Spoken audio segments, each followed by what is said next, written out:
Evangelho de Marcos, capítulo 13. Nós vamos rapidamente reprisar de onde nós paramos e darmos continuidade à nossa série de estudos, formando líderes aos pés da cruz.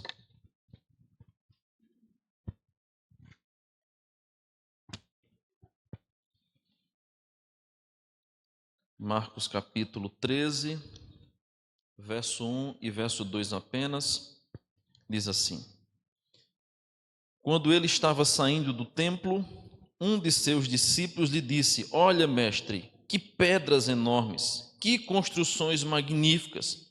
Você está vendo todas estas grandes construções? Perguntou Jesus. Aqui não ficará pedra sobre pedra, serão todas derrubadas. Amém. A versão de hoje é NVI, talvez seja diferente um pouquinho da dos irmãos. Vamos orar nesse instante, irmãos, pedir a Deus que fale ao nosso coração, que a gente possa aprender um pouco mais, uma porção maior dessa temática que nós temos visto aqui sobre liderança. Pai bendito, graças nós te damos pelo privilégio de estarmos aqui, mais uma semana que se inicia e não há melhor lugar para estar do que em tua santa presença. Nesse momento, Senhor, em que a tua igreja para ouvir a tua voz, receber do Senhor orientação, vem, Senhor, nos instruir, vem nos ensinar, vem nos moldar, vem, ó Deus, cada dia mais nos aperfeiçoar, para que nós sejamos assim santificados e possamos crescer na graça e no conhecimento do Senhor. Nós oramos assim em nome de Cristo. Amém e amém. Nós começamos então há 15 dias atrás a falar sobre alguns princípios sobre a liderança. Nós já falamos sobre a liderança de Cristo, sobre a crise de liderança dos nossos dias atuais, e a gente então começou há 15 dias atrás, semana passada foi acampamento, né? Nós estávamos lá no Sal da Terra. Há 15 dias atrás nós começamos a falar sobre alguns princípios que devem nortear a liderança. O primeiro princípio que nós vimos foi a realização. Uma comunidade ministerial cujo tempo é controlado pelos afazeres da igreja tende a não ser espiritualmente saudável. Então vamos passar aqui rapidamente, Lucas, o que a gente viu há 15 dias atrás. Começamos falando sobre a necessidade de líderes serem dependentes do Senhor. Em qualquer circunstância, nós precisamos atentar para a nossa dependência do Senhor, e vimos em primeiro lugar que a realização, por mais que seja boa, necessária, ela pode se tornar perigosa, especialmente quando domina a comunidade de líderes. Então, o primeiro princípio desse estudo, dessa nossa série, é a realização. Algo bom, algo necessário, mas que não pode jamais dominar a nossa comunidade como sendo a única razão pela qual a igreja existe. Realizarmos isso ou aquilo, obtermos sucesso nessa ou naquela programação. Então a gente viu algumas questões, mencionamos aí o exemplo de Oséias capítulo 13, e então passamos a observar para o aspecto de como que nós precisamos atentar também para o perigo de sermos controlados por aquilo que nós definimos como líderes. É o tópico 2. A realização torna-se perigosa quando controla nossa definição de líderes. E aí então a gente passou a observar o que faz de alguém um líder. Quais as características a Bíblia Sagrada nos apresenta sobre liderança. Passamos então a ver 1 Timóteo 3, do verso 2 ao verso 7, onde você tem aí 15 características, 15 qualidades que devem ser vistas na vida de alguém que haverá de liderar a igreja de Deus. E aí eu acrescentei uma frase aí após esse texto que a gente observou, que é o fato de que dentre 15 qualidades que você tem dos líderes, você vai observar que dessas 15 qualidades que devem ser encontradas nele, apenas 2 se referem à sua capacidade intelectual e teológica. Todas as demais características, 13 das demais características que Paulo menciona, estão relacionadas à conduta moral e espiritual. É curioso porque a gente viu esse princípio antes dessa nossa aula aqui, quando nós abordamos aquele momento em que Jesus separa 12 apóstolos para estarem lhe servindo, lhe seguindo, melhor dizendo. E é curioso porque quando Jesus separa os 12, o que nós vamos perceber em cada um deles? Ainda a gente não estudou sobre cada apóstolo aqui, vamos fazer isso no futuro. Mas o que é que a gente percebe pelo conhecimento que a gente tem geral deles? Homens diversos, pessoas simples, boa parte deles eram pessoas extremamente simples, pescador, gente que não tinha muito boa visibilidade na sociedade. O Senhor vai chamando essas pessoas e vai capacitando cada uma delas. E é curioso porque quando Paulo vai mencionar a Timóteo como ele deveria separar líderes na igreja, ele vai dizer: Timóteo, as qualidades que estes líderes devem ter são essas: repreensível, esposo de uma só mulher, temperante, sóbrio, modesto, hospitaleiro, apto para ensinar, não dado ao vinho, não violento, cordato, inimigo de contendas, não avarento, que governe bem a sua própria casa, que não seja neófito e que tenha um bom testemunho dos que são de fora. Apenas 2 dessas 15 menções se referem ao conhecimento, que é o aspecto apto para ensinar, e que não seja neófito. Há necessidade óbvia, clara, que os líderes sejam pessoas que conheçam a palavra, que tenham conhecimento da Escritura e que estejam aptos para transmitir aos demais aquilo que a Bíblia ensina. Mas observe, o que sobressai, o que mais é mencionado nessa grande lista que Paulo trata aí em 2 Timóteo, é o aspecto da moral ou da integridade, porque liderança, acima de tudo, é caráter e integridade. Há um pequeno livreto para quem deseja entender mais sobre o assunto, entender sobre isso, do reverendo Ronaldo Lindório, editora Betânia, Liderança e Integridade. Extraordinário, um livretinho que ele fala sobre a liderança e a necessidade de integridade. Há um outro livro muito antigo que já não é mais vendido nas livrarias, mas é possível você encontrar na internet, naqueles estandes que vendem livros antigos, que é A Crise de Integridade, de Warren Wiersbe, ele falando exatamente sobre esse aspecto da crise de integridade nas nossas lideranças. Então, liderança, acima de tudo, é caráter e integridade. Conhecimento é necessário, mas sem vida com Deus, sem bom testemunho, sem uma integridade, sem um caráter aprovado pelo Senhor, de nada valerá. Terceiro, nós vimos então que a realização torna-se perigosa quando molda a nossa visão que temos de sucesso e fracasso. E aí, nesse princípio, nós abordamos, irmãos, aquele aspecto de que nem sempre, aquilo que parece ser um sucesso exponencial é agradável ao Senhor. Por isso que a recomendação de Paulo em 1 Coríntios 4,2 é a seguinte, né? O que Deus requer dos seus dispenseiros é que cada um deles seja encontrado fiel. A imagem aí que Paulo vai tratar, tanto em 1 Coríntios 4,2 como em 1 Coríntios 3,7, é que mais do que a realização de obras, de projetos, de avanços, o que Deus vai cobrar de cada um de nós é fidelidade a Ele, a sua palavra e a vontade que Ele tem para a sua igreja. Mais do que qualquer outra coisa. Então, nós falamos até aí sobre esses 3 princípios, né? Primeira parte, a gente viu que a realização é perigosa quando ela é dominante, quando controla o nosso entendimento do que é ser líder e quando molda a nossa visão de sucesso e de fracasso. Seguindo, então, nosso estudo sobre realização, nós vamos agora para o 4º princípio, que é a realização torna-se perigosa quando silencia a comunicação honesta do líder. Lembrem que tudo isso se baseia em Marcos capítulo de número 13, quando os discípulos começam a apresentar a Jesus o templo, achando que Jesus ia se impressionar com aquilo. Olha, Senhor, veja que grande templo, que obra exponencial. Olhe, repare bem nos detalhes desse templo.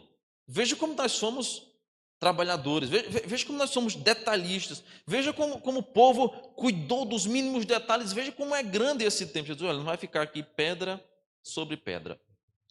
Quando fala sobre o juízo final, nós falamos aqui em Mateus capítulo 7 sobre isso, né? Que no último dia muitos chegarão diante do Senhor e dizerão: Senhor, olha, nós expulsamos demônios, nós fizemos milagres, nós multiplicamos coisas, fizemos coisas extraordinárias. O Senhor vai dizer: apartai-vos de mim, malditos, nunca os conheci.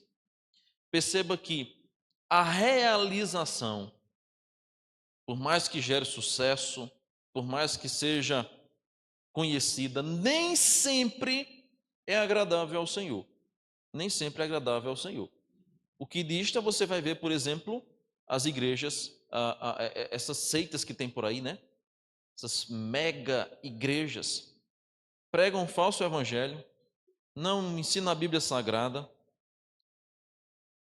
tem presença maciça de idolatria ao líder ou aos amuletos que eles levantam para lá, e cresce, e é um sucesso. Então, o que regulamenta o sucesso da igreja, irmãos, não é a mesma coisa que regulamenta o sucesso empresarial, é totalmente diferente. Isso também acontece quando a realização, ela silencia a comunicação honesta do líder. Agora a gente vai para um texto de 2 Timóteo 1, 2 Timóteo 1, verso 6 ao verso 9. Abra lá, por favor, esse texto. 2 Timóteo, capítulo 1, do verso 6 ao verso 9. Outra orientação que Paulo vai trazer. Diz assim, ó. Por isso, peraí, está na de vocês. Agora, por esta razão, pois, te admoesto que reavives o dom de Deus que há em ti pela imposição das minhas mãos. Porque Deus não nos tem dado espírito de covardia, mas de poder, de amor e de moderação. Não te envergonhes, portanto, do testemunho de nosso Senhor, nem do seu encarcerado que sou eu. Pelo contrário, participa comigo dos sofrimentos a favor do Evangelho segundo o poder de Deus, que nos salvou e nos chamou com santa vocação, não segundo as nossas obras, mas conforme a sua própria determinação e a graça que nos foi dada em Cristo Jesus antes dos tempos eternos. Aqui você tem Paulo fazendo duras exortações a Timóteo com respeito a como ele deveria se comportar e com o perigo que era a sua timidez frente aos desafios que ele teria, que ele tinha como líder. Paulo vai dizer: Timóteo, não te envergonhes. Isso se aplica, claro, primeiramente ao anúncio do evangelho, essa é a abordagem central do capítulo, mas ao mesmo tempo mostra a maneira ousada, honesta, que nós devemos proceder na liderança. Deus não nos tem dado espírito de covardia. O que é que isso nos mostra? Que nós precisamos, na liderança, e aqueles que haverão de ser líderes aqui na igreja ou em qualquer outro lugar, ter uma comunicação honesta. Eu já falei isso aqui quando eu abordei aquele aspecto, né? Aquela primeira série que eu trouxe aqui para a igreja, quando eu cheguei, aperfeiçoamento da igreja, algo assim, não lembro. É aperfeiçoamento da igreja, algo assim, né? Trabalhando pelo aperfeiçoamento da igreja. Ah, obrigado. Ele sabe mais do que eu meus estudos. Igreja em aperfeiçoamento. Foi no ano passado, né? Tanta mensagem que eu esqueci. Igreja em aperfeiçoamento. E eu abordei em um dos temas que a gente tratou aqui, sobre a necessidade de clareza em tudo aquilo que a gente faz. Sabe por quê? Aonde não tem clareza, tem problema. Se você começa a ter coisa obscura, os problemas vão acabar chegando, ou por mal, ou por bem. Então, a falta de clareza gera problemas sérios na comunidade. Os líderes que não são claros vão acabar tendo dificuldades grandes. E aí a gente vai perceber aqui esse aspecto de que na igreja também é preciso a liberdade para confessar a nossa fraqueza, porque Jesus é a nossa força. Observe um aspecto muito curioso que Paulo menciona aí, em 2 Timóteo 1, é que Paulo vai dizer o seguinte, no versículo de número 8. Versículo de número 8, ele vai dizer assim, aliás, 9, que nos salvou e nos chamou com santa vocação, não segundo as nossas obras, mas conforme a sua própria determinação. Aqui Paulo vai dizer, primeiro, não se envergonhe, não seja covarde, mas aí depois vai dizer aquilo que é realizado na igreja, aquilo que aconteceu na vida do povo para que eles se tornassem crentes, não foi por causa de nossa obra, foi por causa de Cristo. Porque nós somos fracos, nós somos limitados, nós somos pecadores e nós precisamos entender esse princípio muito claro na Bíblia Sagrada e que deve nortear a vida da igreja. Então, a realização ela se torna perigosa quando silencia a comunicação honesta do líder. Por quê? A ocultação, a negação, o medo vão acabar impedindo a saúde espiritual da igreja, de uma comunidade ministerial. E perceba, queridos irmãos, que quando nós observamos esse princípio que Paulo vai dizer, seja honesto, seja corajoso, não se intimide, não se envergonhe, Paulo está, além de estimulando Timóteo a ser um defensor ferrenho da fé, mas ao mesmo tempo, a que ele, ao liderar aquela igreja, não vestisse uma máscara daquilo que ele não era. Pense bem comigo, pense bem comigo. Como que nós vamos ter uma liderança sólida se ela não puder ser autêntica com ninguém? Como é que nós vamos ter uma liderança verdadeira, genuína, se ela não pode mostrar a sua naturalidade? É terrível, irmãos, você construir ou escolher ou delegar líderes para a igreja que vão encenar, ao invés de atuarem com fidelidade, com caráter, com integridade. Já pensou? Eu aqui todo domingo ensinando para os irmãos uma coisa que eu não sou? É uma desgraça. Para quem ouve e para quem vive. Então, por isso que de vez em quando os irmãos vão ter que ouvir umas besteiras que eu falo, porque alguns irmãos dizem assim, as pérolas do pastor, né? Quando eu solto aquelas coisas assim, naturalmente. Não é ensaiado, não é planejado. Aquilo que a gente percebe claramente, irmãos, é a necessidade de que tanto a igreja quanto os líderes entendam. Nós somos feitos de carne e osso. Independente, irmãos, de qualquer coisa, de qualquer postura, de qualquer situação, nenhum líder é independentemente forte. A igreja não é nossa, a igreja é de Cristo, foi comprada pelo sangue de Cristo. A obra quem fez foi Cristo.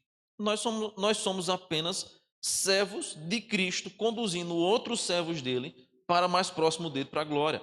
Então, a realização ela é um perigo quando ela blinda a liderança de ser honesta com a igreja, de mostrar a sua fragilidade, de mostrar a sua dependência. Agora veja, será que na nossa comunidade os líderes se sentem livres para confessar a fraqueza ou fracasso pessoal, sabendo que quando o fizerem serão recebidos com graça, ou nós construímos em nossa mentalidade uma imagem de uma liderança que não tem defeito, que não tem pecado, que não falha em nada, que é perfeita em todas as áreas que atua? Isso é ilusório, irmãos. Isso é ilusório. Nós precisamos entender que nós somos fracos e que os líderes também são, todos de carne e osso, falhos, pecadores, limitados, sujeitos às mesmas tentações, aos mesmos pecados, e nós não podemos criar na igreja uma imagem de uma liderança e de liderados aonde o líder é blindado por uma máscara daquilo que ele não é. Nós não podemos. É preciso comunicação honesta, sincera, ainda que venha doer, ainda que não venha agradar. Mas é preciso honestidade e sinceridade.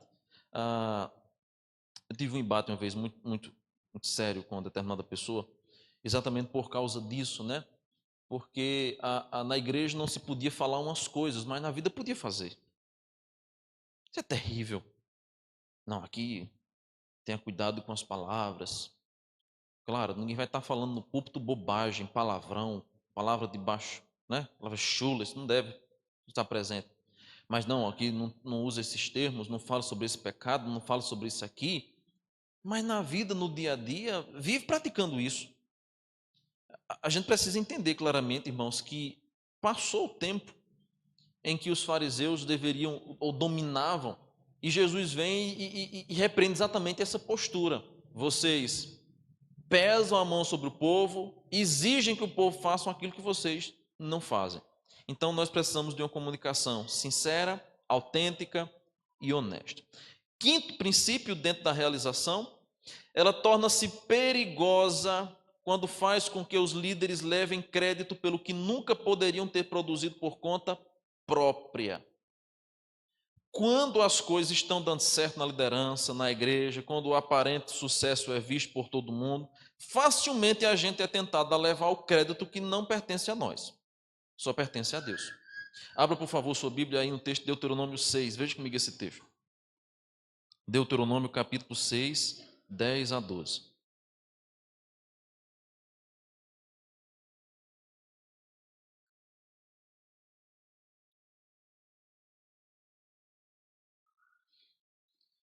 Diz assim. Todos acharam?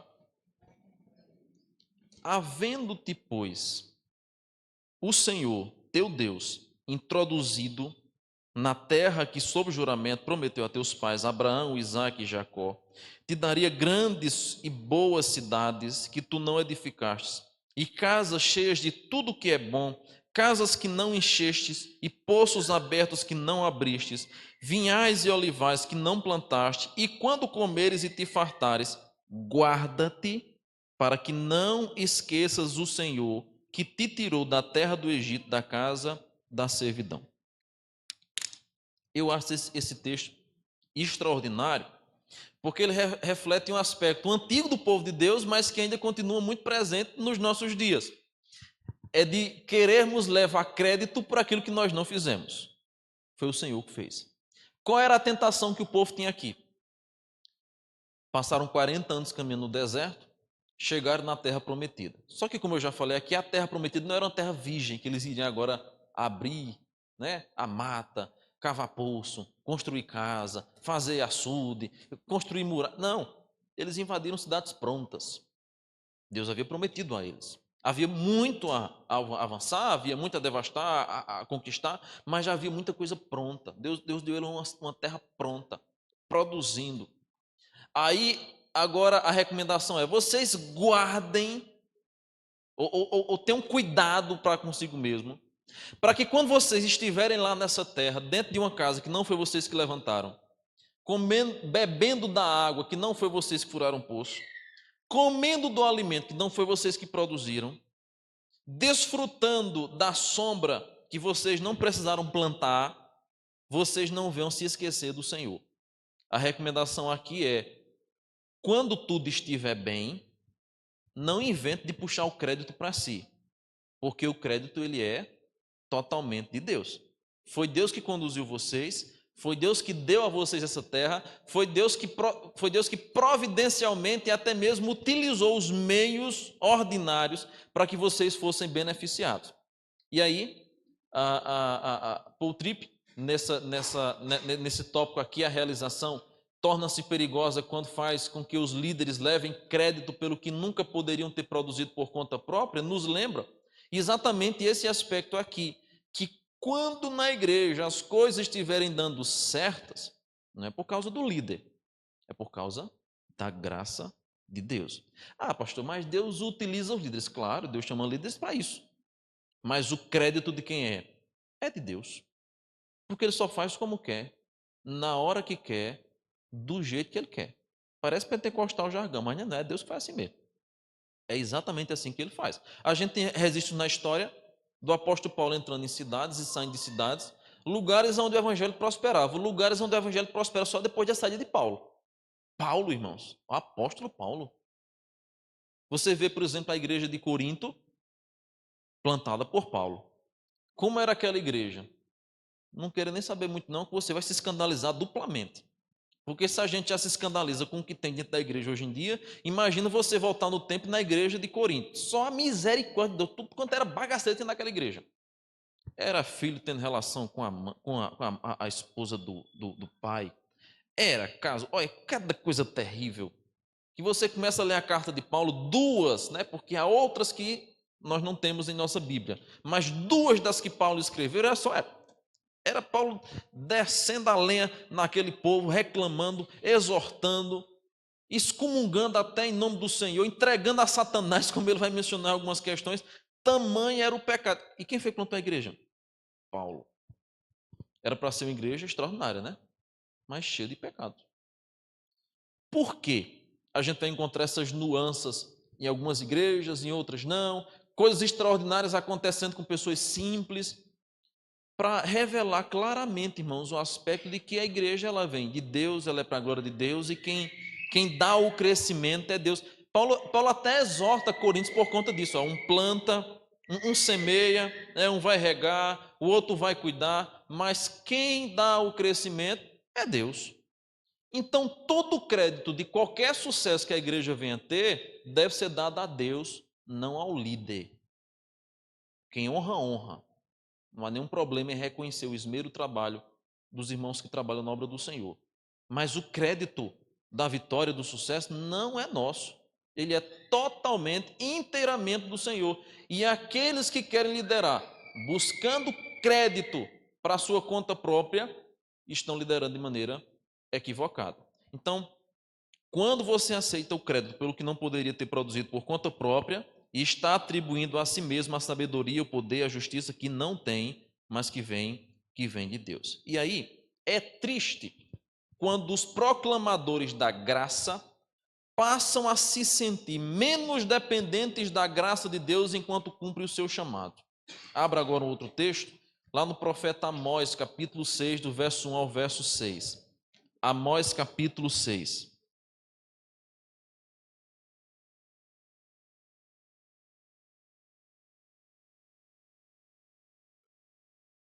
Diz assim: ai dos que andam à vontade em Sião, e dos que vivem sem receio no monte de Samaria, homens notáveis da principal das nações, aos quais vem a casa de Israel. Passei a Calné e vede, e dali ide a grande Amate, depois descei a Gate dos filisteus. Sois melhores que estes reinos? Ou será maior o seu território do que o vosso território?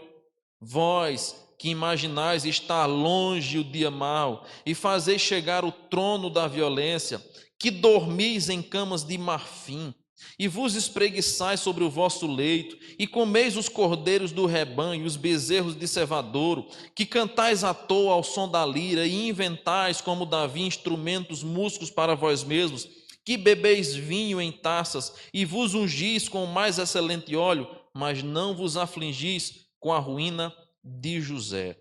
Portanto, agora ireis em cativeiro entre os primeiros que foram levados cativos, e cessarão as pândegas dos espreguiçadores. As pândegas, obrigado. As pândegas dos espreguiçadores. Aqui você tem claramente uma exortação do profeta muito semelhante ao que acontece depois, de maneira o anterior, de maneira mais clara, no livro do profeta Jeremias, que é: entre aquelas levas de exilados para a Babilônia, algumas pessoas ficam. E ficam na cidade, achando que tudo está bem, não lamentando a situação dos outros. Aí o profeta vai dizer: se espreguiçando em cama de marfim, bebendo, comendo, regalando-se, enquanto os outros estão sofrendo, os outros irmãos que foram levados cativos. Deus vai dizer então: olha, vai chegar o dia que vocês também serão levados. A imagem aqui nos traz uma lição para esse aspecto de liderança especificamente. Duas coisas que primeiro que precisam ser observadas, né? Quando Deus chama para a liderança, não é porque nós somos capazes, mas porque Ele é capaz. Segundo, como líderes, nós não devemos temer a fraqueza, porque a graça de Deus é suficiente. São nossos delírios de força que devemos temer, porque eles nos impedirão de procurar celebrar essa mesma graça. Eu gosto dessa frase aqui de Paul David Tripp. São nossos delírios de força que devemos temer. Exatamente o que o povo estava sentindo em muitos momentos. Não, está tudo bem, nós estamos confortáveis, nós somos um povo forte, nós não precisamos de graça. É muito perigoso quando os proclamadores da graça passam a se sentir menos dependentes da graça de Deus enquanto cumpre o seu chamado. Então a realização ela passa a se tornar perigosa, perigosa. Em sexto e último lugar, dentro desse princípio da realização, a realização torna-se perigosa quando ela nos tenta substituir a oração pelo planejamento. Queridos, os frutos de nosso trabalho no reino de Deus não são do nosso sábio planejamento e da execução diligente deles. Não são. Quando nós lidamos com o reino de Deus, a gente até pode e deve utilizar o planejamento estratégico, a gente deve traçar metas, traçar planos, a gente vê os métodos de custear esses planos, esses projetos, mas não é o nosso planejamento que vai garantir o sucesso da obra de Deus. Não é. É a graça de Deus que vai gerar resultado, que vai gerar fruto. Não vem de nós. Não vem do nosso esforço, daquilo que nós investimos. E a gente fracassa terrivelmente quando nós trocamos a nossa dependência do Senhor por algo que a gente acha que pode solucionar com nossa própria mente. E aí, o princípio que vai ser levantado aí é que a realização torna-se um perigo quando ela tenta substituir a oração pelo planejamento. É aquele aspecto de quando a igreja passa a planejar mais e a orar menos. Ela passa a sonhar mais com coisas das quais ela não se coloca de joelhos para orar, para interceder, para clamar ao Senhor. Vamos aqui ilustrar como é que isso acontece, né? No século, não lembro agora o século especificamente, um grande pregador ganhou destaque no meio do seu povo chamado Charles Haddon Spurgeon. E é curioso que a história nos mostra que Charles Spurgeon, quando ia pregar, né, uma grandiosa multidão se reunia para ouvir Charles Spurgeon. Além de ouvir, milhares de pessoas eram convertidas continuamente com as suas pregações. Só que no solo abaixo da igreja havia uma sala específica onde as pessoas não paravam de orar pela pregação, pela mensagem que seria transmitida. E isso sempre é destacado em muitos momentos da biografia de Charles Spurgeon, que enquanto ele estava pregando o evangelho, havia um grupo imenso de pessoas debaixo do púlpito, numa sala lá embaixo da igreja, orando e intercedendo para que a mensagem pregada alcançasse o coração das pessoas. Sabe qual é o nosso maior fracasso, muitas vezes, em nossa igreja presbiteriana do Brasil? É que nós planejamos as coisas, nós delegamos as coisas, nós tracejamos tudo direitinho, mas nós não apresentamos diante do Senhor. E aí vem um fracasso. Então, vai realizar um projeto, seja um projeto social, seja um acampamento, seja uma programação específica da SAF, seja uma visita ou não sei o quê, seja uma obra que vai impactar o bairro tal. O planejamento é necessário. Mas se nós não apresentarmos ao Senhor e nos colocarmos na dependência dEle, poderá ser um grande fracasso. Porque a realização por si só, ela não substitui de maneira nenhuma a nossa dependência do Senhor. Nós precisamos orar. Mês que vem, eu vou anunciar nosso acampamento no ano que vem. Deus quiser. Você está com conselho? Vamos organizar e anunciar para a gente começar a pagar para a gente ter ano que vem. Mês que vem, nós já vamos começar a orar também por isso. Para que Deus abençoe. Para que Deus direcione. Para que seja um momento, de fato, de edificação e de impacto. Porque fazer por fazer a gente faz. Agora o povo pode sair mais frio do que entrou. Pode sair com mais pecado do que foi. E não é esse o nosso propósito. Não é esse o nosso propósito. Então, tudo aquilo que a gente vai fazer na casa de Deus deve ser na dependência do Senhor. Por mais simples que seja, nós precisamos depender do Senhor para que Ele atue com graça, com poder, com misericórdia e para que a gente seja abençoado, né? Então, vamos lá. Algumas mudanças de mentalidade para a gente concluir, que são necessárias na igreja local. O que é que a gente precisa, então, diante desse aspecto da realização, mudarmos na nossa mentalidade de igreja local. São algumas aplicações, né? Não deu tempo a gente terminar naquele dia, vamos terminar agora. Primeiro passo, precisamos mudar a mentalidade de realização por edificação. Diante do risco que corremos em nos preocuparmos mais com a estrutura da comunidade do que com quem faz parte dela e é razão de existir, nós precisamos ir além de realizar programas para o edificar pessoas. Não são as estruturas que fazem o ministério desenvolver, assim como não é a treliça que dá o crescimento à videira. O princípio é simples. Nós precisamos mudar a mentalidade. Mais do que realizar alguma coisa, eu preciso edificar as pessoas. O principal não pode ser esquecido. Não pode ser esquecido. Eu preciso edificar. É como você planeja, por exemplo, um congresso. Vamos fazer um congresso aqui, bora fazer o congresso.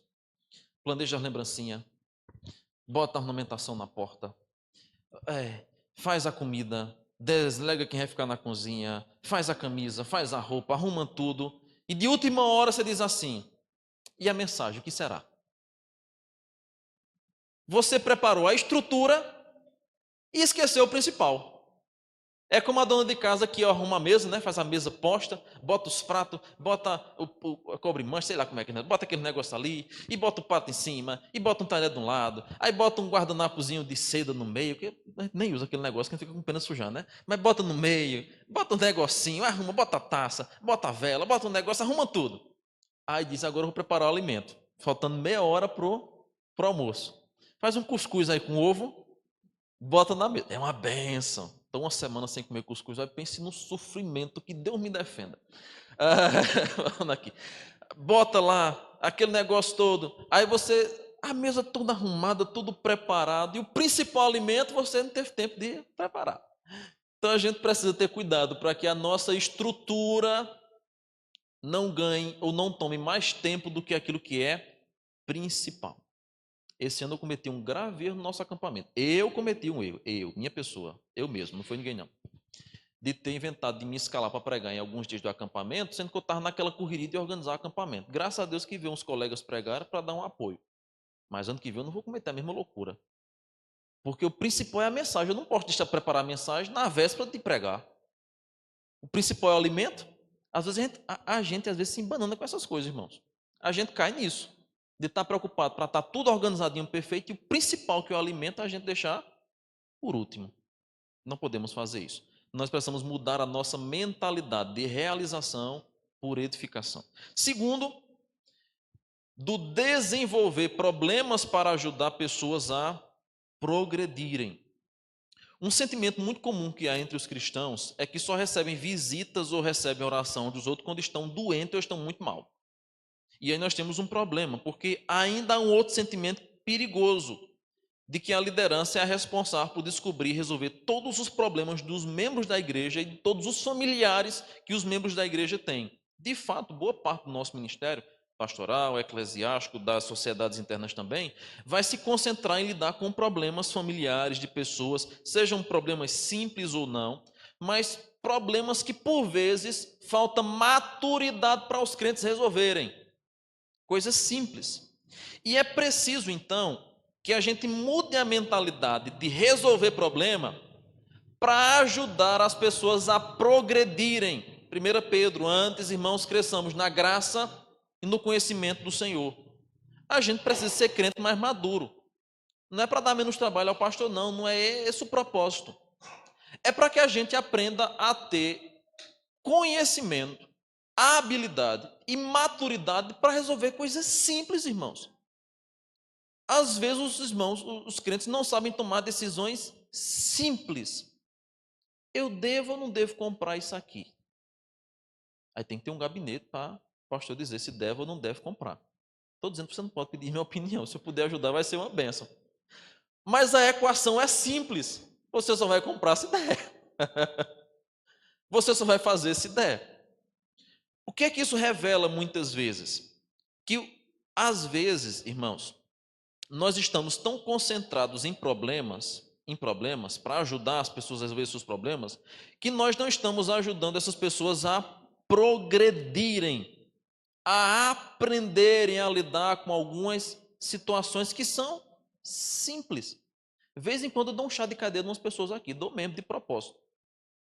Porque são coisas tão simples, tão bobas, que diante de outras demandas eu digo, você vai esperar e vai maturar, que quando a gente for conversar, você vai ter resolvido o problema já. Eu não digo isso, mas eu estou pensando na minha cabeça, e é o que acontece às vezes. Coisas simples, coisas básicas da fé cristã, que um crente maduro sabe dizer o que é certo e o que não é.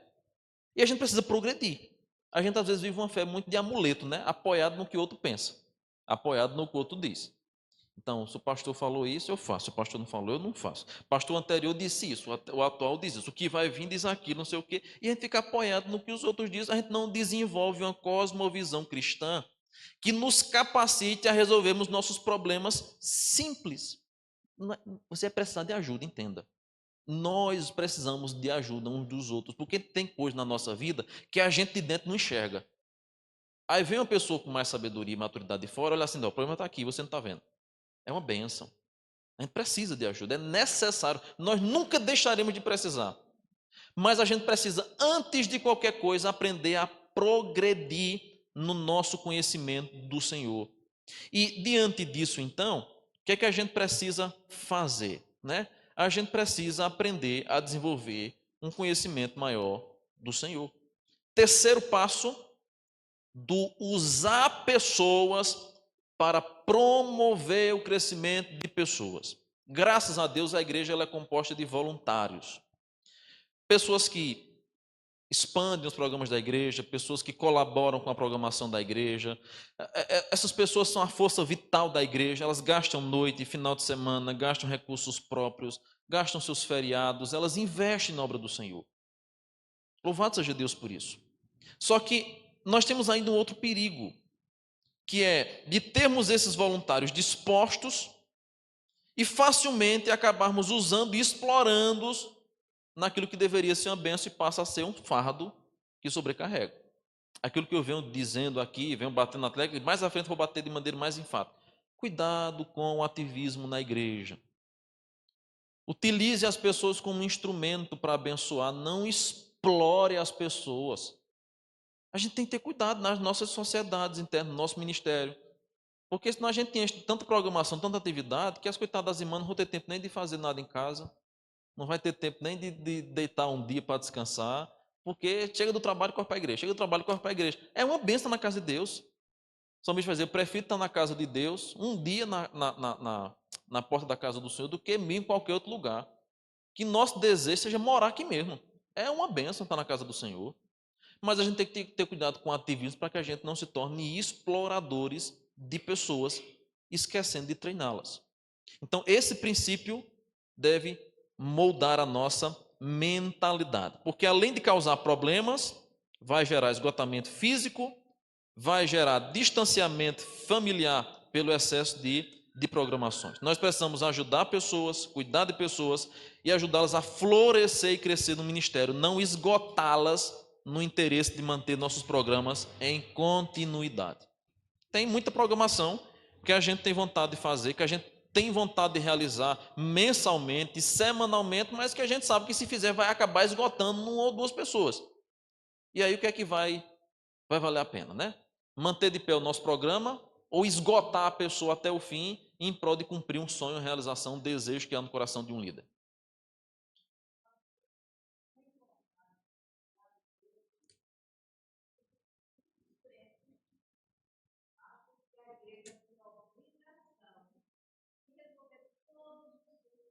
Sim, sim.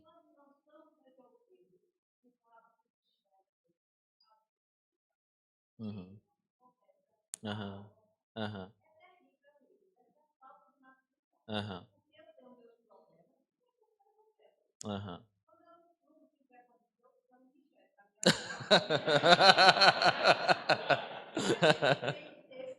Aham, aham,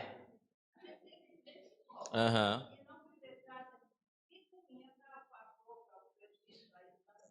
E, aham. E a questão que eu falo não é nem essa, assim, de trazer problema. Pode me trazer, irmãos, pode trazer trabalho, eu gosto de trabalhar mesmo. O aspecto que eu falo é que nós como a irmã Nora bem colocou aqui, limitamos a igreja como sendo uma caixa resolvedora de problemas. Não é de quem está aqui não, porque quem está aqui, pelo que eu vejo, graças a Deus, entendeu bem a mensagem. Mas é de muitos que hoje não estão mais aqui, por quê? Um dia passaram uma dificuldade, passaram um problema, a igreja não chegou junto na hora para solucionar. Essa igreja não presta não. Entende a situação? A pessoa passou um problema, tem gente que só procura a igreja quando está na pior. Verdade é essa. Vamos ser verdadeiros que tem gente que só vem para a igreja se tiver doação. Então a igreja prepara uma festa, prepara um negócio, tá aqui 2 domingos. Aí depois vai-se embora, some da igreja, 2 anos, 1 ano depois precisa de novo, aí aparece aqui.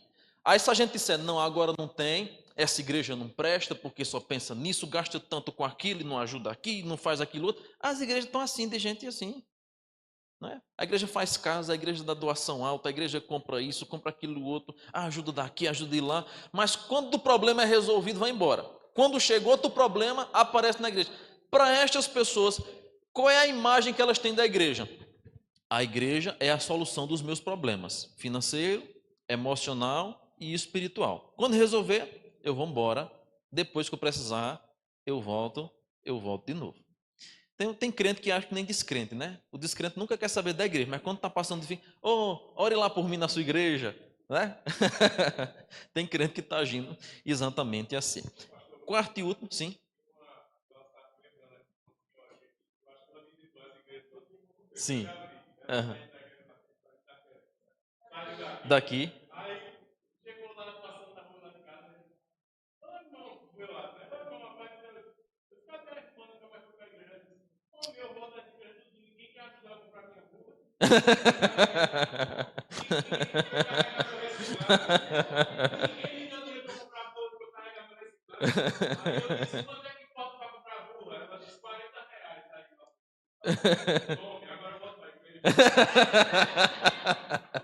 Tá vendo aí? É. Então, acha que comprou a burra e não voltou para a igreja.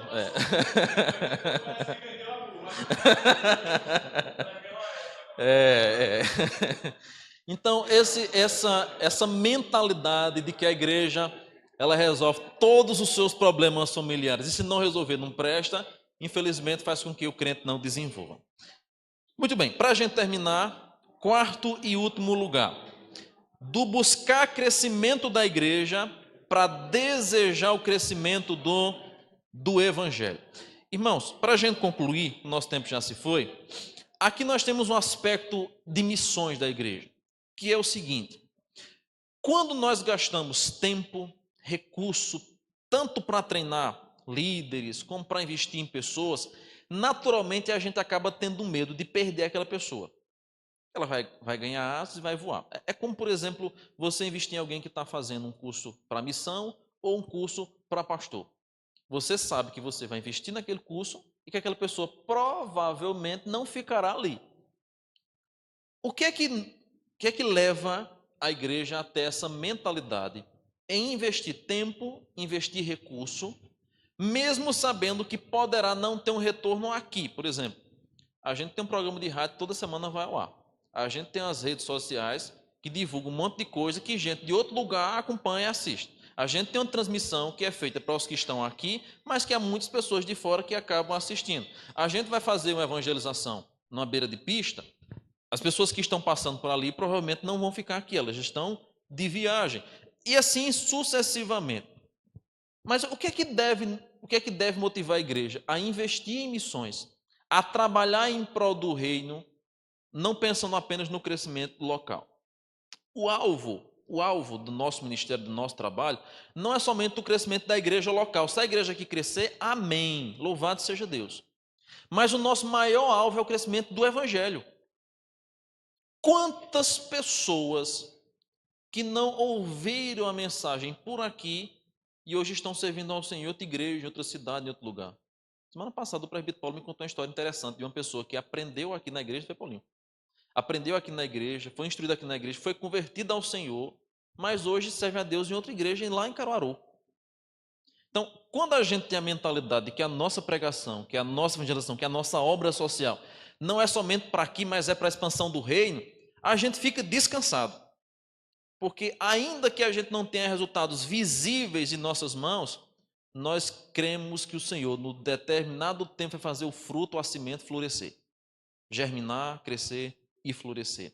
Então, quando a nossa preocupação e investimento é no Evangelho, nós mudamos a nossa visão da obra missionária. Entendemos que as sementes lançadas podem germinar em outro lugar, mas o propósito maior foi cumprido. Então, quatro aplicações de mudança de mentalidade que nós precisamos ter diante desse aspecto da realização. Primeira mudança, de realização por edificação. Segunda mudança, do resolver problemas para ajudar pessoas a progredirem. Terceira mudança, promover o crescimento de pessoas. Quarta, crescer do buscar o crescimento da igreja para o desejar o crescimento do evangelho global. Faltou aí uma complementaçãozinha, tá bom? Vamos ficar em pé, vamos orar, a gente para por aqui e aí na próxima semana a gente dá sequência com outro princípio, tá bom? Semana que vem, se Deus quiser também, haverá já aula para os adolescentes. A gente vai. Terminou aqui a ABD, eu quero conversar com os professores adolescentes para a gente fazer aqui um acerto e vai voltar até as aulas, tá bom? Vamos orar. Pai amado, muito obrigado, Senhor, pela tua palavra, pela tua instrução, obrigado pela tua orientação. Vem, Deus, clarear em nossa mente a tua palavra, a tua verdade. Vem, Senhor, nos ajudar a crescer, a amadurecer, a viver uma vida para o louvor de tua santa glória, a desenvolvermos em nossa igreja uma cultura de sabedoria, de maturidade, de evangelização, de expansão. Ó Deus, abençoa poderosamente a cada líder. Levanta novas pessoas, ó Deus, para nos ajudar na tua grande obra. Nós necessitamos, ó Deus, de obreiros na tua seara. Nós necessitamos de pessoas empenhadas, ó Deus, para trabalharem no teu reino. Ó Deus, levanta, Senhor, pessoas para isso. Nós oramos em nome de Cristo. Amém.